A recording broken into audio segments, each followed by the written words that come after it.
নমস্কার। আজকের suspense story চ্যানেলে আপনাদের সকলকে স্বাগত।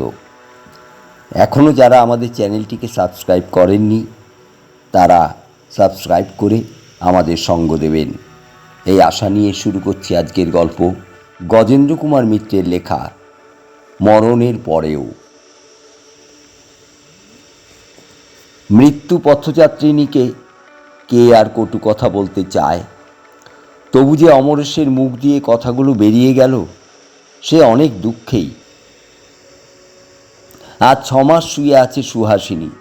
কঠিন রোগ, কিন্তু তাতেও কি স্বভাবের এতটুকু পরিবর্তন হয়েছে? বিয়ের পর এই দীর্ঘ 8টা বছর অমরেশের কেটেছে যেন একটা না একটা দুঃস্বপ্নের মধ্য দিয়ে। একটু বেশি বয়সেই বিয়ে করেছিল অমরেশ। সে বয়সে রোম্যান্সের লোভে মানুষ ততটা বিয়ে করে না যতটা করে গৃহে শান্তি, শৃঙ্খলা এবং একটু সেবার লোভে। তবু ফুলশয্যার রাত্রে নবরা বধূর সঙ্গে প্রথম পরিচয়, মন কিছু স্বপ্ন দেখেছিল বইকি। কিন্তু সে স্বপ্ন ভাঙতেও বেশি দেরি হয়নি। সামান্য 2-1 কথার পরই অপরিচয়ের অন্তরাল দূর হওয়া মাত্র সুহাসিনী জানতে চেয়েছিল যে বিবাহের আগে অমরেশ কী পরিমাণ প্রেম করে বেরিয়েছিল আর কতগুলি মেয়ের সঙ্গে। সেই সূত্রপাত, কিন্তু শেষ নয়। প্রশ্নটার উত্তর পেয়ে সুহাসিনীর তৃপ্তি হয়নি, অর্থাৎ সংশয় যায়নি। অমরেশও ডাগর মেয়ে বিয়ে করেছিল, এই প্রশ্ন, এই সংশয় তার মনেও জাগতে পারে। সে কথাটা কিন্তু সুহাসিনী একবারও ভাবেনি, যেন তা অসম্ভব। সুহাসিনী সমস্ত সংশয়ের ঊর্ধ্বে সিজারের পত্নীর মতো। অথচ তারপর থেকে একদিনও অমরেশকে সে শান্তি দেয়নি। ওদিকে চেয়েছিলে কেন? ওদের বাড়ি সেই ঢিঙ্গি অসভ্য মেয়েটা বুঝি জানলায় ছিল? অতই বা ঠাকুরজির বাড়ি যাওয়া কেন? ওর ননদ বুড়িকে দেখে বুঝি আর আশ মেটে না? এতক্ষণ কোথায় ছিলে? অফিসে তো তোমাদের ছুটি হয় 5টায়, তুমি 9টা পর্যন্ত অফিসে ছিলে। কাকে বোকা বোঝাও বলো তো? আমি যেন কিছু বুঝি না। আজ আবার এত দেরি কেন? আজ তো অফিস নেই। বায়োস্কোপে গিয়েছিলে? হ্যাঁ, তা তো যাবেই। আমাকে নিয়ে যেতেই তোমার সময় নষ্ট হয়। কি বললে? বন্ধুরা জোর করে ধরে নিয়ে গিয়েছিল? কে বন্ধু? সমস্যের নিশ্চয়ই, আর সঙ্গে ওই বেবিটাও ছিল। আর বলতে হবে না, সেই জন্যেই এত দেরি। 8:30টার শো ভাঙে, বাড়ি ফিরলে রাত 9:30টায়। তারপর কতগুলো টাকা বেবির পেছনে খরচ হলো। বাজারে গিয়েছ সেই কখন? 1 ঘন্টা ধরে বাজার? না, অমনি যাবার পথে আরতির বাড়ি চা খেয়ে যাওয়া হলো। ইত্যাদি ইত্যাদি সহস্র প্রশ্নের মধ্যে কয়েকটি তুলে দেওয়া হলো। বেশি বলার প্রয়োজন নেই। পাঠকদের অনেকেরই এসব প্রশ্নের সঙ্গে পরিচয় আছে। নিজের মনের মাধুরী মিশিয়ে বাকিগুলো তৈরি করে নেবেন। তবে শুধু যদি প্রশ্ন হতো তো অত ভাববার ছিল না। 4 মাসের বেশি রাখবার উপায় নেই। যেমন করেই হোক তাকে তাড়াবে সুহাসিনী। তা কে জানে যুবতী, কে জানে প্রৌঢ়া। ঘরের জানালা খোলা প্রায় বন্ধ করতে হয়েছিল, সুখের চেয়ে স্বাস্তি ভালো এই ভেবে। আর প্রতিবাদ করা বৃথা। মান অভিমান, কান্নাকাটি, উপবাস, এসব অস্ত্র সুহাসিনীর তুলে যেন জোগানো। সুতরাং সব আশাই অমরেশ বিসর্জন দিয়েছিল। অশান্তির ভয়ে তার মানসিক অবস্থা এমন হয়েছিল যে বাস করবার মতো একটা কুয়ো পেলেও সে বেঁচে যেত। তারপর এই অসুখ, এ আরও অসহ্য। কোনো কাজ নেই, শুয়ে শুয়ে শুধু স্বামীকে সন্দেহ করা ছাড়া। সেবা করার জন্যে যে কোনো আত্মীয়াকেই আনায়, তার সঙ্গে ঝগড়া বাঁধিয়ে বসে সুহাসিনী। পথ্য না খাওয়া, ওষুধ না খাওয়া, এ তো অমোঘ অস্ত্র। শুধু পাগল হয়ে যেতে বাকি ছিল অমরেশের। ইদানিং সে সমস্ত মনে প্রাণে প্রতীক্ষা করত স্ত্রীর মৃত্যুর, যদিও প্রার্থনা করতে তার সংস্কারে বাধ্য। মনের কাছে সে কিছুতেই স্বীকার করতে চাইত না যে সে স্ত্রীর মৃত্যুই চাইছে। সবচেয়ে মজা ওর এই মনোভাব সুহাসিনীও জানত। প্রায়ই বলতো, ওগো আর দেরি নেই, আমি মলে যে তোমার শান্তি হয় তা আমিও জানি। আর কটা দিন হয়ে এলো, এতদিন পারলে আর কটা দিন ধৈর্য ধরে থাকো, আমার শেষ হয়ে এসেছে। আবার পরক্ষণেই হয়তো বলতো, আমার তো হয়ে এসেছে, যাই, তারপর যত খুশি মজা লুটো, তখন তো আর বলতে আসবো না এই কটা দিন আর সহ্য হচ্ছে না, এত তাড়া। সেদিনও কথাটা উঠেছিল এই প্রসঙ্গেই। কেউ নেই সেবা করায়, অমরেশ্বরও আর অফিস কামাই করার উপায় নেই। সে প্রস্তাব করেছিল একটা নার্স রাখার। সুহাসিনী যেন জ্বলে উঠেছিল একেবারে। হ্যাঁ, তার কমার নেশা জমবে কেন? আমি এই ঘরে পড়ে পড়ে শুষব, আর উনি পাশের ঘরে নার্সকে নিয়ে ফুর্তি করবেন। আর হয়তো বড় জোর মাসখানেক আছি, তাও তোমার সহ্য হচ্ছে না? দগ্ধে দগ্ধে না মারলে আর চলছে না বুঝি? উফ, কি পিশাচ তুমি! মরার ওপর খাড়ার ঘা দিতে একটু মায়া হয় না? মরবার পর যা করবে তুমি তা তো বুঝতেই পারছি। শেষ কটা দিন একটু শান্তিতে থাকতে দাও। এতটা বলার পরিশ্রমেই তার শ্বাস আটকে আসছিল। কোনো মতে দম নিয়ে বলেছিল, তবে তাও বলে রাখছি, মনে করো না যে আমি মরে তোমাকে অব্যাহতি দেব। সারা জীবন জ্বালিয়েছ, মরে তার শোধ তুলব। আবার জন্মাবো, ওই তোমার কাছাকাছিই জন্মাবো, ছায়ার মতো লেগে থাকবো সঙ্গে। যা খুশি তাই করবে, তা করতে দেব না কিছুতেই। অতখানি স্বার্থত্যাগের পর একটা অকৃতজ্ঞতা পেলে কার মাথার ঠিক থাকে? আর অমরেশও সামলাতে পারেনি বলে ফেলেছিল, মরবার পর যদি জন্মাও তো মানুষ হয়ে আর জন্মাবে না, এটা ঠিক, কুকুর বেড়াল হয়েই জন্মাবে, কিংবা যে খল তুমি সাপ হওয়াই বেশি সম্ভব। অদ্ভুত একটা দৃষ্টিতে ওর মুখের দিকে চেয়ে সুহাসিনী বলেছিল, বেশ তো, তাই না হয় জন্মাবো, কিন্তু তাতেই কি রেহাই পাবে ভেবেছ? দেখে নিও। কিন্তু এইসব তো কথার কথা, মনে করে রাখবার কথাও নয়, কেউ মনে রাখেও নি। কথাটা বলার দিন আষ্টেকের মধ্যে সুহাসিনীর মৃত্যু হয়েছিল। স্বস্তির নিঃশ্বাস, মুক্তির নিঃশ্বাস ফেলে বেঁচেছিল অমরেশ ঠিকই, তবু একটা দুঃখও হয়েছিল স্ত্রীর জন্য। বেচারি, ওই কি অশান্তি কম পেলে? চিরজীবন যে ঈর্ষার আগুনে অমরেশকে ঘিরেছিল, তাও কি ওকে দগ্ধ করেনি? জীবনের শান্তি যে কেমন তা তো অনুভবই করতে পারল না কখনো। আর এই অসময়ে যে স্বামীকে সে এক দণ্ডও চোখের আড়ালে রেখে স্বস্তি পেত না, তাকেই চিরকালের মতো ত্যাগ করে চলে যেতে হলো। আত্মীয় স্বজন, বন্ধু বান্ধব প্রায় সঙ্গে সঙ্গেই আবার বিয়ের প্রস্তাবটা এনেছিল। সত্যি এমন কিছু বয়স হয়নি, 40-41 বছরে আজকাল অনেকেই প্রথম বিয়ে করে। ঘরেও তো লোক চাই একটা, শুধু চাকর বাকরের ভরসায় কিছু এখন থেকে থাকা যায় না। বলতে গেলে সারা জীবনটাই তো পড়ে রইল। কিন্তু অমরেশ কারুর কোনো কথাই শোনেনি। বাবা, আবার অনেক কষ্টে রেহাই পেয়েছে সে। মুক্তির আনন্দে সে যেন পাগল হয়ে উঠেছে। শুধু যখন খুশি এবং যত খুশি বাইরে ঘোরা, আর যত রাত্রি ইচ্ছা বাড়ি ফেরার মধ্যে যে এত আনন্দ আছে কে জানত।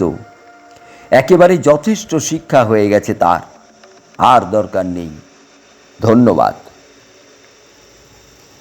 খাওয়া দাওয়া, তার জন্য হোটেল আছে। অসুখ বিসুখ, হাসপাতালের অভাব কি? না হয় পেভমেন্ট তো কেউ গোচায়নি। মরবার পরের কথা সে ভাবে না। যেখানে মরবে তারাই গন্ধ হবার ভয়ে যেমন করে হোক লাশ সরাবার ব্যবস্থা করবে। তবে এ তো প্রথম আনন্দের উন্মত্ততা, এ কেউ বিশ্বাস করেনি। শুধু এইটে বুঝেছিল যে আরও কিছুদিন অপেক্ষা করতে হবে। বছরখানেক পরে পূজার সময় বেশি ছুটি নিয়ে রাজগিরে গেল অমরেশ। সেখানে ঠিক ওর পাশের বাংলোতে যিনি ভাড়া নিয়েছিলেন সেই শুভ্রাংশুবাবুর সঙ্গে হঠাৎ খুব ভাব জমে গেল। ওরা একসঙ্গে কুণ্ডে স্নান করতে যায়। অত ভোরে অত রাত্রে আর কেউ যেতে চায় না। দুজনের রুচির সঙ্গে দুজনের মিল হওয়াতে ক্রমে অন্তরঙ্গতা বেড়ে গেল। শুভ্রাংশুবাবুর 24-25 বছরের অনুরা ভগ্নীটির সঙ্গেও পরিচয় হতে যে বিলম্ব হলো না তা বলাই বাহুল্য। এবং সেই ভগ্নীটি রুচিরা তার নাম শিগগিরই আবিষ্কার করল যে একটি বাচ্চা চাকরের উপর অমরেশের গৃহস্থালির ভার। সে রান্না করে অখাদ্য, চা করে জলের মতো এবং কোনো কাজটাই ভালো করে করতে পারে না। ফলে প্রত্যহই একটা দুটো ব্যঞ্জন ওই বাংলো থেকে এ বাংলোতে এসে পৌঁছতে লাগলো। সকালে, দুপুরে, বিকেলে এবং সন্ধ্যায় চায়ের কাপ নিয়ে রুচিরা নিজেই আসত। একদিন দুদিন ছাড়া ও বাংলোতেই আহারের নিমন্ত্রণ হতে লাগলো এবং কয়েকদিন পর থেকে অমরেশ দেখলে যে ওর ঘরকন্যা ও শয্যার বিশৃঙ্খলা ঘুচে গেছে। কে যেন ওর অনুপস্থিতিতে এসে তার মায়াহস্ত বুলিয়ে সব কিছু সুন্দর করে গুছিয়ে রেখে যায়। ঋষিরা একেই বোধহয় মহামায়ার ফাঁদ বলেছেন। অমরেশের অত তিক্ত অভিজ্ঞতা সত্ত্বেও সে আবার রুচিরাকে নিয়ে গৃহস্থালি পাতবার কথাটা ভাবতে লাগলো। সুবিধাও হয়ে গেল খানিকটা। কথাটা ও পক্ষ থেকেই প্রথম উঠল। শুভ্রাংশু একদিন বলেই ফেলল কথাটা। এমন করে আর কতদিন চলবে অমরেশবাবু? আর একবার সংসার পাতুন। দেখুন, বলেন তো, আমরা তো আপনাদেরই পাল্টি ঘর। রুচিরাও তো খারাপ মেয়ে নয়, লেখাপড়াও কিছু জানে। গৃহস্থালির কাজ যেটা আপনার বেশি দরকার সেটার সার্টিফিকেট ওকে বোধহয় আপনিই দিতে পারবেন। অমরেশ না বলতে পারল না। বললে, সে আপনি ভেবে দেখুন। আগে আপনার ভগ্নীর মত নিন। আমার মতো প্রৌঢ়কে, অবশ্যই একটা বাড়িও আছে আমার কলকাতায়, মোটা মাইনের চাকরিও করি, তবুও আমাকে ওর পছন্দ হবে কি? বিলক্ষণ, ওই কি আর কচি খুকি? কথাটা রাত্রে কুণ্ড থেকে ফেরবার পথে হয়েছিল। অন্ধকার নির্জন রাস্তা তার মনে মোহ বিস্তার করেছিল রুচিরার চিন্তাকে ঘিরে। অমরেশ লঘু মনেই বাসায় ফিরল। ঘরে ফিরে দেখল শয্যাটি পরিপাটি সাজানো, কাপড় জামা গুছিয়ে কিছু বাক্সই কিছু আলনায় তোলা হয়েছে। আলোটি পরিষ্কার ঝকঝক করছে। তৃপ্তি ও কৃতজ্ঞতায় মন ভরে গেল। তিক্ত অভিজ্ঞতার আশঙ্কা চলে গেল বহু দূরে। রাত্রে খাওয়ার আগে ও বাড়ি থেকে মাংস এবং মিষ্টান্ন এসে পৌঁছচ্ছে। আরও ভালো লাগলো। এমনি জীবন সঙ্গিনী তো মানুষের কাম্য। অমরেশও তো তাই চেয়েছিল। খেতে বসে সবে এক গাল মাত্র রুটি মাংসের ঝোলে ডুবিয়ে মুখে পুড়েছে অমরেশ। তার স্বাদ ও গন্ধ সমস্ত অনুভূতিকে অধিকতর লালায়িত করে তুলেছে মাত্র। এমন সময়ে অকস্মাৎ একটা প্রকাণ্ড বনবেড়াল উপাসের জানালা দিয়ে লাফিয়ে পড়ল একেবারে মাংসর বাটিটার ওপরে। বাটিটা উল্টে মাংসও যেমন পড়ে গেল, আবার লাফিয়ে ফেরবার পথে মিষ্টান্নের প্লেটটাও ভেঙে খান খান করে গেল ওর পায়ের আঘাতে। হৈ হৈ করে উঠল ওর চাকর রাজু, অমরেশ নিজেও। কিন্তু ততক্ষণে অনিষ্ট যা হবার তা হয়েই গেছে। চোখের নিমেষে যেন ঘটে গেল ঘটনাটা। রুচিরা আর তার বৌদিও ছুটে এলো ও বাড়ি থেকে। অমরেশের কোনো নিষেধ না শুনে ওরা নতুন করে খাবার এনে দিল। ব্যাপারটা তখনকার মতো মিটে গেল।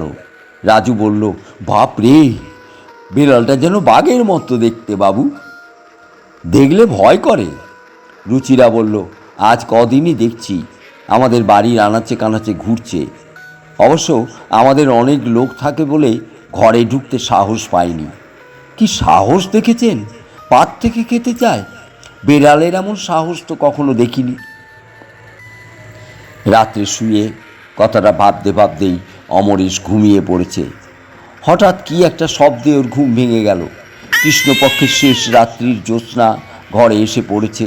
তার স্পষ্ট আলোতে অমরেশ দেখল সেই বেড়ালটা ওরই বিছানায় এসে বসেছে এবং ওর দিকে চেয়ে গলায় অদ্ভুত একটা শব্দ করে গর্জন করছে। ঝগড়া করার সময় যেমন শব্দ বার হয় ওদের গলায়, ঠিক তেমনি। দৃশ্যটা এমন অচিন্তিতপূর্ব এবং অবাস্তব যে দেখা মাত্র ভয়ে চিৎকার করে উঠল অমরেশ। সেই চিৎকারেই বোধ হয় ভয় পেয়ে বেড়ালটা পালালো। রাজু ঘুম ভেঙে লাফিয়ে উঠল, কি কি বাবু, কি হয়েছে? কিন্তু সেই উত্তর অমরেশকে আর দিতে হলো না। তার আগেই পাশের বাড়িতে নারী কণ্ঠের একটা আর্তচিৎকার। এরা ছুটে গিয়ে শুনল ওই বেড়ালটাই ঘুমের মধ্যে রুচিরাকে আঁচড়ে দিয়ে গেছে। কোন এক মৃত্যু পথযাত্রিনীর অদ্ভুত অন্তিম দৃষ্টি ভেসে উঠল অমরেশের মানসপটে। কপাল ঘামে ভরে গেল। হাত দিয়ে সে ঘাম মুছতে গিয়ে দেখল হাত কাঁপছে থরথর করে। অমরেশ আর একদিনও রাজগীরে রইল না। শুভ্রাংশুকে জানালো জরুরি কাজ পড়েছে, একটা টেলিগ্রাম এসেছে, ওকে যেতেই হবে, এই সকাল 11টার গাড়িতেই। শুভ্রাংশু ব্যাকুল হয়ে বললে, কিন্তু এমন অকস্মাৎ, এমনভাবে অনেক কথা রয়ে গেল যে অমরেশবাবু, এবারে গিয়েই চিঠি দেব আপনাকে, বিচলিত হবেন না, আবার হয়তো ঘুরে আসতে পারি। কিন্তু আজ আমার মন বড় বিক্ষিপ্ত, আজ আর কিছু বলতে পারছি না, মাপ করবেন। শুভ্রাংশু আর কিছু বলল না, শুধু তার স্ত্রী বললে, আচ্ছা টেলিগ্রাম এলো কখন? ভদ্রলোক বেড়ালের ভয়েই পালাচ্ছেন নাকি? রুচিরা রাগ করে বলল, বৌদি যেন কি, আমরা কি সবাই পথের দিকে চেয়ে বসে আছি যে কখন কার টেলিগ্রাম আসছে, কখন খবর রাখব? বৌদি মুখ টিপে হেসে বললে, তা বটে ভাই, আমারই অন্যায় হয়েছে। ট্রেন যায় একেবারে ওদের বাংলোর সামনে দিয়ে। অমরেশ খুব নিরুৎসাহ বিষণ্ণ মুখে রুমাল নাড়ল। রুচিরার ছল ছল চোখ দূর থেকেও ওর দৃষ্টি এড়ায়নি। ট্রেনখানা চলে যেতে অপাঙ্গে ভগ্নীর মুখের দিকে চেয়ে শুভ্রাংশু বলল, নাও, এ আবার এক ফ্যাসাদ বাঁধল দেখছি। কিন্তু কলকাতায় ফিরল না অমরেশ। গভীর রাত্রে মধুপুরে নেমে পড়ল। কালীপুর টাউনে ওর এক বন্ধুর বাড়ি আছে। বহুবার অমরেশ এসে থেকে গেছে। মালি ওকে ভালো করেই চেনে, থাকবার অসুবিধে হবে না। তাই বলে অত রাত্রে তো আর সেখানে যাওয়া যায় না। অবশিষ্ট রাতটুকু এখানেই কাটাতে হবে। প্ল্যাটফর্মে এক প্রান্তে মালগুলো জড়ো করে রেখে তাইতে ঠেস দিয়ে রাজু ঘুমোতে লাগলো। অমরেশের চোখে কিন্তু ঘুম এলো না। সে সেই নিস্তব্ধ পায়চারি করতে লাগলো। কত ট্রেন এলো, কত ট্রেন গেল। যখন ট্রেন আসে, যাত্রীদের গোলমাল, কুলিদের বিবাদ, ভেন্ডারদের উচ্চকণ্ঠ, সবটা মিলে যে কোলাহল হয়, স্টেশনে সে প্রাণলক্ষণ জাগে। তাতে খানিকটা অন্যমনস্ক হয় অমরেশ। আবার স্টেশনের আলো স্তিমিত হয়ে আসে এক সময়। কোলাহল যায় স্তব্ধ হয়ে, ওর মনও ফিরে আসে নিজের দুর্ভাগ্যে। কথাটা ভাবছে অমরেশ, সারাদিন ধরেই ভাবছে। এ কি হলো ওর? শুধু কি ওর ভাগ্যেই যত অঘটন ঘটে? 8 বৎসরের বিবাহিত জীবনে একদিনের জন্যও শান্তি দেয়নি সুহাসিনী। মরবার পরেও নিষ্কৃতি দেবে না। এই কি বিদ্বেষ তার, কি অসম্ভব ঈর্ষা! কিন্তু পূর্ব দিগন্তে উষার স্বর্ণাভাস জাগার সঙ্গে সঙ্গেই যেন মনের মধ্যে আশ্বাস পায় একটা। চিন্তাটা সেই শেষ রাত্রিতে প্রথম মাথায় এসেছিল, আর ওকে ত্যাগ করেনি। এতক্ষণ ধরে যা কিছু ভেবেছে, চিন্তাটাকে মনে মনে মেনে নিয়েই ভেবেছে। কিন্তু এখন এই প্রত্যুষে একটা সংশয় ক্রমে দেখা দিল। সবটাই কাকতালীয় নয় তো? ওটা হয়তো সাধারণ বেড়াল, একটা বুনো বেড়াল। অমরেশের উত্তপ্ত কল্পনাই তাকে সুহাসিনীর স্মৃতির সঙ্গে জড়িত করেছে। না, কাজটা অন্যায় হয়ে গেছে। সামান্য একটা বুনো বেড়ালের ভয়ে চলে এলো এই আধুনিক যুগের সভ্য মানুষ। পায়চারি থামিয়ে জোর করে যেন নিজের মনে বল আনে অমরেশ। রাজুকে ডাকে, এই রাজু, ওঠ, দেখ দেখি একটা এক্কা কিংবা রিক্সা, চল এবার বাড়ি যাই। কালীপুর টাউনে যখন পৌঁছলো তখন বেশ ফর্সা হয়ে গেছে। মালি ওকে দেখে খুশি হয়েই সেলাম করলে। ফটক খুলে তাড়াতাড়ি মালটালগুলো নামিয়ে নিলে। বাবু সেই ঘরে থাকবেন তো? পূর্ব দিকের ঘরটায়? ওইটা তো আপনার ভারী পছন্দ। হ্যাঁ বাপু, ওই ঘরটাই আমাকে খুলে দাও। বাগানে শিউলি ফুল ফুটে আছে অজস্র, তার সঙ্গে এখনো জড়িয়ে আছে অসংখ্য রজনীগন্ধার সুবাসের স্মৃতি। হিমেল ভোড়াই হাওয়ার সঙ্গে সেই মিষ্টি গন্ধ মিশে রাত্রি জাগরণ ক্লান্ত চিন্তা ক্লিষ্ট অমরেশের সর্বাঙ্গ জুড়িয়ে গেল। আহ, আপনার মনেই বলে উঠল। মালি কোমর থেকে চাবির গোছাটা হাতে করে এগিয়ে যায় দৌড় খুলতে। পিছনেই অমরেশ, তার পিছনে বিছানা ও সুটকেস নিয়ে রাজু। ঘরটা বন্ধ আছে। দৌড় জানালা খুলে দেবার পর খানিকটা বাইরের বাতাস ঢুকবার আগে আর ওর মধ্যে যাওয়া যাবে না, মনে মনে ভাবে অমরেশ। কিন্তু হঠাৎ ওর চমক ভেঙে যায় মালির আতঙ্ক কণ্টকিত অস্ফুট আর্তনাদে। তীক্ষ্ণ কণ্ঠে সে প্রশ্ন করে, কি হলো শিউ ভরসা? সঙ্গে সঙ্গে এগিয়ে আসে খানিকটা। হুকি! ওর গলা থেকে একটা আর্তস্বর বেরোয়। ঘরের মধ্যে প্রকাণ্ড কালো কুকুর, ঈষৎ শীর্ণ হয়তো, জিভ বার করে হাঁপাচ্ছে এবং কেমন একরকম জ্বলন্ত দৃষ্টি মেলে ওদের দিকে চেয়ে আছে। খানিকটা চেয়ে থাকার পর ওদের পাশ কাটিয়ে দৌড়ে বেরিয়ে গেল কুকুরটা। মালির চোখ দুটো বিস্ফারিত, ভয়ে হাত পা কাঁপছে। কোথা থেকে এলো এই বাবু কুকুরটা? তোর জানলা সব বন্ধ।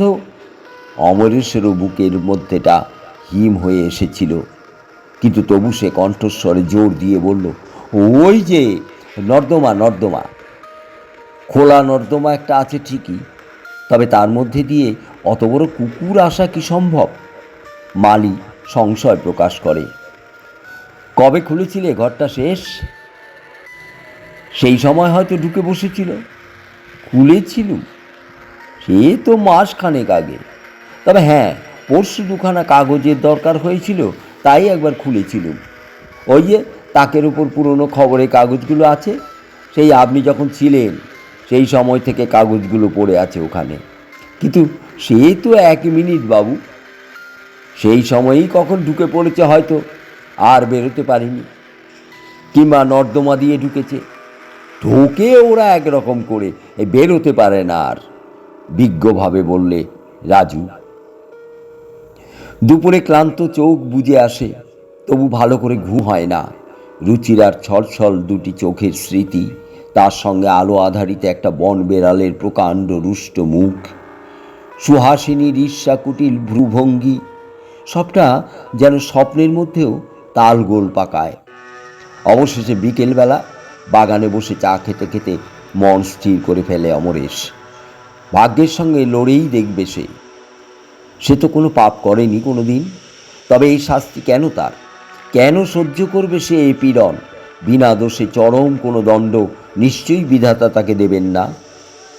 সে তখনই বসে শুভ্রাংশুকে একটা চিঠি লিখে দিলে, যদি কোনো আপত্তি না থাকে এবং রুচিরার মত হয় তো এই বিবাহ সে সৌভাগ্য বলেই মনে করবে। আগামী অগ্রহায়ণেই তাহলে হতে পারবে শুভ কাজ। এখন এই কার্তিক মাসের কটা দিন অমরের মধুপুরেই থাকবে।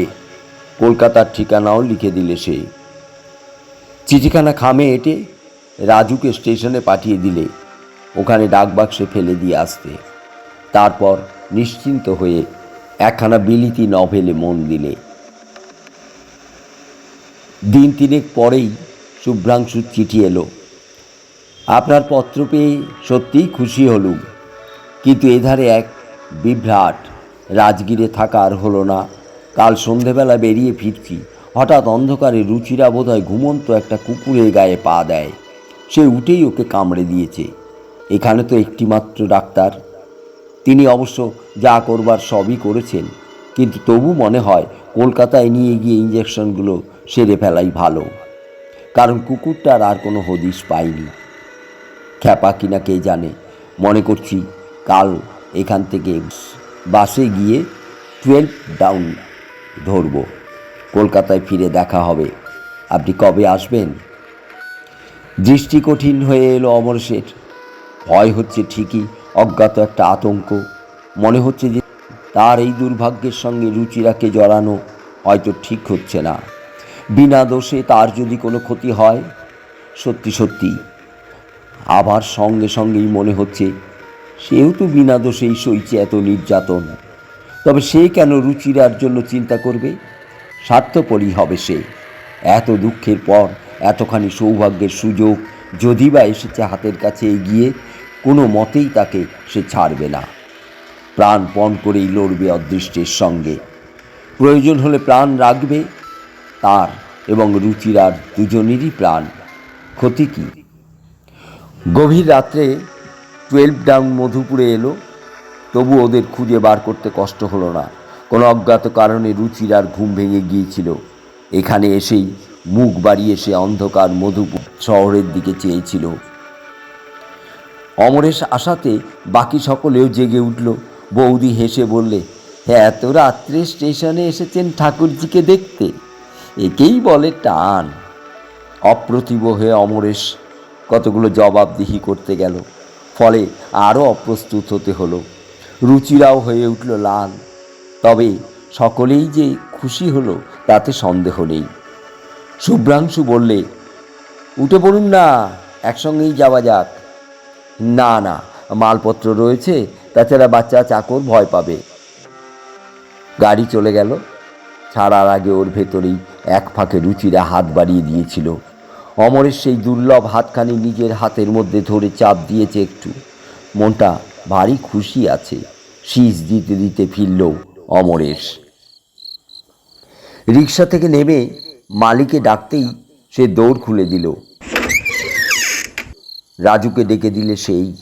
বালতিতে জল রাখা ছিল। বেশ করে হাত পা ধুয়ে মুখে ঘাড়ে জল দিয়ে ঘরে এসে ঢুকলো অমরেশ। রাজু আবার ঘুমিয়ে পড়েছে। হ্যারিকেন জ্বলছে মিটমিট করে, খুব কমানো, তাতে আলোর একটা আভাস মাত্র পাওয়া যায়। রাজুর জন্যই এই আলোটা সারা রাত জ্বলে। ওরও কেমন একটা ভয় হয়েছে। একেবারে অন্ধকারে মেঝেতে শুতে ভরসা করে না। মাথা মুখ তোয়ালেতে মুছতে মুছতে বিছানায় এসে বসল অমরেশ। আর মাত্র ঘন্টা 2 রাত আছে। এখন শুলে ঘুম আসতে আসতেই ভোর হয়ে যাবে। শোবে না বই পড়বে? মনটা বহুদিন পরে বড় প্রফুল্ল, খুশির একটা জোয়ার এসেছে মনে। সেই জন্য ঘুমের ইচ্ছা খুব একটা নেই।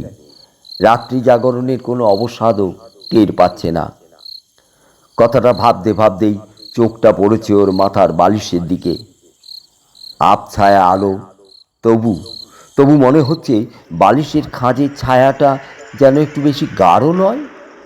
মুহূর্ত মধ্যে সমস্ত চৈতন্য তীক্ষ্ণ সজাগ হয়ে উঠল ওর। চমকে উঠল, না, চেঁচামেচি করল না, নিঃশব্দেই ভালো করে তাকিয়ে দেখল। তারপর আলোটা বাড়িয়ে লণ্ঠনটা এনে ধরল। হ্যাঁ, ওই তো। বালিশের খাঁজের ছায়ার সঙ্গে মিলিয়ে রয়েছে কালো রঙের সরু লিকলিকে একটা সাপ। অসহ্য ক্রোধে অমরেশ যেন দিক বিদিক জ্ঞান শূন্য হয়ে উঠল নিমেষের মধ্যে। সে ক্রোধ তার অদৃষ্টের ওপর, সে ক্রোধ সুহাসিনীর ওপর। এদিক ওদিক চাইতেই নজরে পড়ল মোটা একটা বাঁশের লাঠি কোণে ঠেসান দেওয়া রয়েছে। আস্তে আস্তে গিয়ে সেই লাঠিটা তুলে নিল। সাপটাও ততক্ষণে সজাগ হয়ে উঠেছে। লাঠি নিয়ে অমরেশের কাছে আসতেই বিছানা থেকে সরাত করে লাফিয়ে নিচে পড়েছে সে। নিচেই বেচারি রাজু শুয়ে আছে, কিন্তু অমরেশ কার্যক্ষেত্রে যথেষ্ট ক্ষিপ্র হতে পারে এখনও। সেই জন্য বিদ্যুৎ বেগেই লাঠিটা বসিয়ে দিল সাপের মাথায়। ছোট সরু সাপ, লাঠিটা বেশ মোটা। সাপের মাথাটা থেতলে চ্যাপ্টা হয়ে গেছে। মৃত্যু যন্ত্রণায় ছটফট করছে সে। সমস্ত দেহটা অসহায়ভাবে বেঁকে চুরে উঠছে বারবার। রাজু লাঠির শব্দে জেগে উঠে ওই দৃশ্য দেখে চিৎকার করে উঠেছে। মালি এসেছে ছুটে। কিন্তু অমরেশের কোনো দিকে ভ্রুক্ষেপ নেই। সে কেমন যেন স্তম্ভিত হয়ে দাঁড়িয়ে সেই সাপটার মৃত্যু যন্ত্রণা দেখছে। চোখ ফেরাতে পারছে না, এমনি একটা অমোঘ আকর্ষণে ওর দৃষ্টি তাতে নিবদ্ধ। আনন্দ হয়েছে ওর, নিশ্চিন্ত হয়েছে, তা অমরেশও জানে না। ওর অনুভূতিও যেন জড়ো হয়ে গেছে। প্রথমেই সেই অসহ্য ক্রোধ আর নেই, বরং এই জিঘাংসার জন্য যেন নিজের কাছেই সে লজ্জিত। তবু তাকিয়েই আছে সে। সাপটা ছটফট করতে করতে খানিকটা এগিয়েছে দৌড়ের দিকে। রাজু আর এক ঘা মারতে যাচ্ছিল, অমরেশ ইঙ্গিতে নিষেধ করল। মুখ হাত ধুয়ে প্রথম যখন ঘরের ভেতর পা দেয় অমরেশ, তার তখনকার সেই পায়ের সজল ছাপটা এখনো শুকোয়নি। একটু বেশি জলই ছিল বোধহয় পায়ে। পরিপূর্ণ ছাপটা যথেষ্ট জল নিয়ে স্পষ্ট হয়ে আছে মেঝের ওপর। মরণাহত সাপটা তার পিষ্টদলিত মুখটাকে কোনো মতে যেন বহন করে এনে সেই জলের ছাপের ওপর এসে স্থির হয়ে গেল। এইবার বোধ হয় মারাই গেল সে। হয়তো মৃত্যু যন্ত্রণার অসহ্য তৃষ্ণাই তাকে টেনে এনেছিল এই সামান্য জল রেখার দিকে। হয়তো সবটাই আকস্মিক যোগাযোগ মাত্র। কিন্তু অমরেশের যেন মনে হলো অন্তিম মুহূর্তে সরীসৃপটা তার পদচিহ্নে পৌঁছে সমস্ত অপরাধের জন্য চরম ক্ষমা প্রার্থনা করে গেল। কে জানে কেন আজ সে সুহাসিনীর জন্য দুঃখ বোধ করল। বেচারি, সে নিজেও তো কখনো শান্তি পায়নি। সবার অলক্ষ্যে চোখের কোণ দুটো মুছে অমরেশ আবার বিছানাতে গিয়ে বসল। বসবেন না, বসবেন না বাবু, ভালো করে দেখে নিই আগে আর কোথাও কিছু আছে কি না। এই হিমে যখন সাপ বেরিয়েছে। না, আর ভয় নেই, অমরেশ বেশ জোর দিয়েই বলে। এ জোর সে যে কোথায় পায় কে জানে। এখানেই গল্পটা শেষ। গল্পটা কেমন লাগলো আপনারা অবশ্যই কমেন্টে জানাবেন। যদি ভালো লেগে থাকে আমাদের চ্যানেলটিকে লাইক ও শেয়ার করে দিতে ভুলবেন না। ধন্যবাদ।